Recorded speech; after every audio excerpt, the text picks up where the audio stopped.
Alaikum. This is Radio Pakistan, the news read by Ali Ahmed. First, the headlines. Prime Minister has announced to observe Tiger Forest Day on 9th of the next month to accelerate efforts for tree plantation across the country.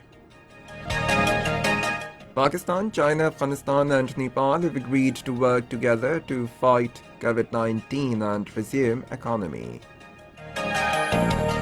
United Nations Secretary General has said the coronavirus pandemic has provided an opportunity to reshape the urban areas.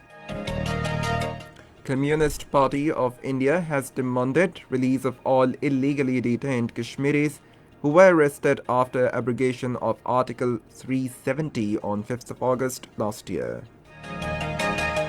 And now the news in detail. Prime Minister Imran Khan has announced that Tiger Forest Day will be observed on 9th of the next month to accelerate efforts for tree plantation across the country. In a broadcast message today, the Prime Minister asked the Tiger Force volunteers to participate in plantation campaign with full vigor. He said that elected representatives, all chief ministers and ministers will also participate in the plantation campaign. The Prime Minister said environmental pollution is badly affecting our country and Pakistan is one of the 10 countries which are vulnerable to global warming. He said that climate change and pollution is affecting the health of the people. Imran Khan said that he will also participate in plantation campaign and every citizen should participate to offset the impact of pollution. Meeting of the Federal Cabinet with Prime Minister Imran Khan is in progress in Islamabad. The meeting is discussing the overall political and economic situation of the country, besides the situation of coronavirus pandemic. The cabinet is discussing 13-point agenda, including approval to setting up of a commission to investigate the shortage of petroleum products in the country and the import of Euro 5 diesel and petrol. Pakistan, China, Afghanistan and Nepal have agreed to work together to fight COVID-19 and resume the economy. The agreement reached at a quadrilateral virtual meeting of foreign ministers hosted by the Chinese Foreign Minister Wang Yi. Minister for Economic Affairs Khusro Bakhtiar represented Pakistan at the session. Chinese Foreign Minister Wang said that China stands ready to continue to work with Afghanistan, Pakistan and Nepal to safeguard people's health, promote the resumption of work and enhance people's livelihood until final victory over COVID-19.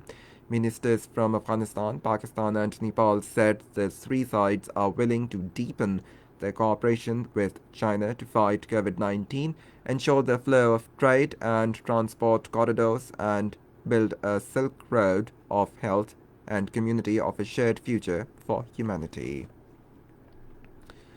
There is a significant increase in the number of patients recovered from coronavirus pandemic, which has risen to over 242,000 in the country. According to the latest statistics, 936 infection cases were reported in the country during the last 24 hours, taking the total tally to 275,225. Meanwhile, 23 patients died of the virus during the last 24 hours, and the death toll so far stands at 5,865. United Nations Secretary General Antonio Guterres has said that the coronavirus pandemic has provided an opportunity to reshape the urban areas. In a video message today, he said the cities are bearing the brunt of the crisis, many with strained health systems, inadequate water and sanitation services, and other challenges. A meeting to review the prevailing situation of Indian Occupied Jammu and Kashmir was held at Foreign Office in Islamabad today. Jammu and Kashmir Committee Shahryar Afridi, Special Assistant to the Prime Minister on National Security Moeed Yusuf, and other senior officials of the Foreign Ministry attended the meeting. The Special Assistant on National Security briefed the meeting about prevailing situation in Indian illegally occupied Kashmir. Chief of the Communist Party of India, Sitaram Yechuri, has demanded the release of all illegally detained Kashmiris who were arrested after the abrogation of Article 370 on 5th of August last year and were lodged in jails of India and Indian illegally occupied Jammu and Kashmir. Giving details of the proceedings of the two-day meeting of Central Committee meeting, Yechuri said also called for the restoration of full communications and free movement of people in Indian illegally occupied Jammu and Kashmir.